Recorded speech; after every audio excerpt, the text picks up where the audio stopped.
PSA అనే పరీక్ష ఒకటి చేస్తున్నారు. అది పిఎస్ఏ అనేది ప్రాస్టేట్లో ఒకవేళ క్యాన్సర్ లక్షణాలు ఏమైనా పెరుగుతూ ఉంటే ఆ అనుమానం ఉంటే అది పిఎస్ఏలో కొంచెం ఇస్తుంది. అలాగా ఇదివరకటి మీద పిఎస్ఏ టెస్టులు కొంచెం ఎక్కువ చేసుకోవడం వల్ల కానీ మనకు కొంచెం అవగాహన పెరగడం వల్ల కానీ ఆల్రెడీ ఉన్నవి కూడా ప్రాస్టేట్ క్యాన్సర్ అనేది బాగా నెమ్మదిగా పెరిగే క్యాన్సర్ అండి. అది వచ్చిన వెంటనే కంగారు పడాల్సిన అవసరం లేదు. చాలా slow growing cancer prostate cancer. So అది వచ్చాక కూడా మనకి పిఎస్ఏ టెస్ట్లో కొంచెం డౌట్ వస్తే అప్పుడు బయాప్సీ అనేది చేసుకోవచ్చు. ప్రాస్టేట్ బయాప్సీ అనేది డే కేర్ ప్రొసీజర్. అదే రోజు పొద్దున్న ఓపీకి వస్తే 10 నిమిషాల్లో బయాప్సీ అనేది సన్నటి సూదితో పరీక్ష చేసి పంపిస్తాం. ఆ రిపోర్ట్ ఒక 2 రోజుల్లో వస్తే ఇన్ కేస్ అందులో కానీ ఏమైనా క్యాన్సర్ లక్షణాలు కనిపిస్తే దానికి అప్పుడు సిటీ స్కాన్ చేయించుకుని అది ప్రాస్టేట్ కండ పక్కకి ఏమైనా వ్యాపించిందా లేదా అంతవరకే ఉందా అనేది తెలుసుకుంటాం. ఇన్ కేస్ ఆ కండ వరకే లిమిట్గా ఉంది అంటే మాత్రం 2 రకాల పద్ధతులు ఉంటాయండి. ఒకటి పేషెంట్ వయసు రీత్యా సాధారణంగా ప్రాస్టేట్ అనేది 70 ఏళ్ళు వయసు వాళ్ళకే వస్తుంది. 70 పైన 60 పైన 65, 70, 90 ఏళ్ళు కూడా కొత్తగా డిపెండ్ అవ్వదు. ఇప్పుడు సాధారణంగా అనుకోవచ్చేది ఒకటి ఏంటంటే ఆ వయసులో అందుకే సర్జరీ ఎందుకండి కీమోలో ఆయన ఇబ్బంది పడ్డారు, ఆయన చాలా ఇబ్బంది, ఇంట్లో వాళ్ళకి భారం ఇవి కూడా ఉంది. అందుకోసమని వయసు బట్టి కూడా ట్రీట్మెంట్ ప్లానింగ్ ఉంటుందండి. ఇప్పుడు బాగా 90 ఏళ్ళు ఆయనకి మనం ఇప్పుడు ప్రాస్టేట్ క్యాన్సర్ అని డిటెక్ట్ అయిపోయిందని చెప్పి కంగారు సర్జరీ చేసేయండి ఇవన్నీ చేయక్కర్లేదు. దానికి ఆండ్రోజన్ ఎక్స్ప్రెషన్ అంటారు.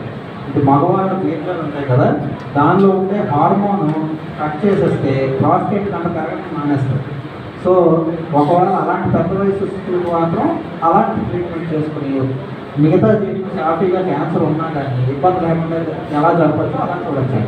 లేదు కొంచెం 60 ఏళ్లలో వచ్చింది దానికి బాగా మనం ఆపరేషన్ చేసుకుంటే తగ్గిపోతుంది అనిపిస్తుంది సిటీలో కనిపిస్తే శుభ్రంగా రాడికల్ ప్రాస్టేటెక్టమీ అని అది కూడా మనం లాప్రోస్కోపీలో చేసుకుని పెద్ద కోత పెద్ద కుర్తూ లేకుండా త్వరగా రికవర్ అయ్యేటట్టు దానికి కూడా మనం క్యాన్సర్ కూడా సర్జరీ చేసుకునే అవకాశం అనేది కూడా ఉంటుంది. డాక్టర్ తర్వాత పిఎస్లో పాజిటివ్ అంటే టెంపరేచర్ వచ్చి చేస్తే ఫస్ట్ స్టేజ్లో ఏది లక్షణాలు ఏమి లేవండి. యూరిన్ ఫ్రీక్వెన్సీ ఏమి లేదు, డ్రాప్స్ ఏమి లేదు, పెయిన్ కూడా లేదు. సపోజ్ నార్మల్ పేషెంట్ని మనం తీసుకెళ్ళి ఏ రకం లేకుండా పిఎస్ఏ టెస్ట్ చేయించామనుకోండి, అన్ఫార్చునేట్లీ పాజిటివ్ వచ్చింది. దానికి మనం ఎంతవరకు నమ్మచ్చు? చాలా కఠినమైన క్వశ్చన్ అడిగారండి.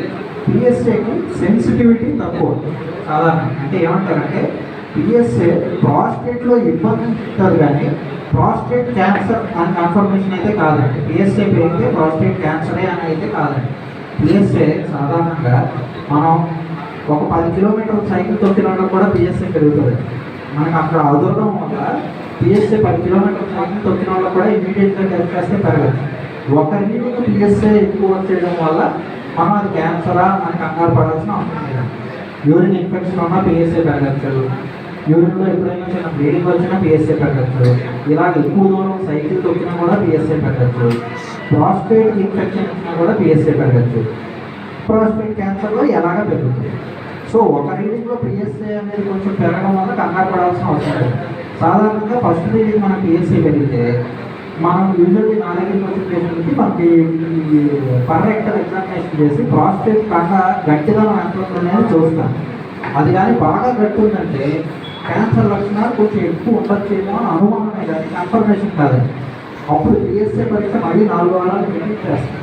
సో ఒక టెస్ట్తో మనం కంగారు పడాల్సిన అవసరం లేదు. సాధారణంగా చాలామంది కొంచెం ఎక్కువ వస్తూ ఉంటుంది. ఎక్కువ సైకిల్ తొక్కే వాళ్ళకి పిఎస్ఏ అనేది కొంచెం ఎక్కువ వస్తుంది.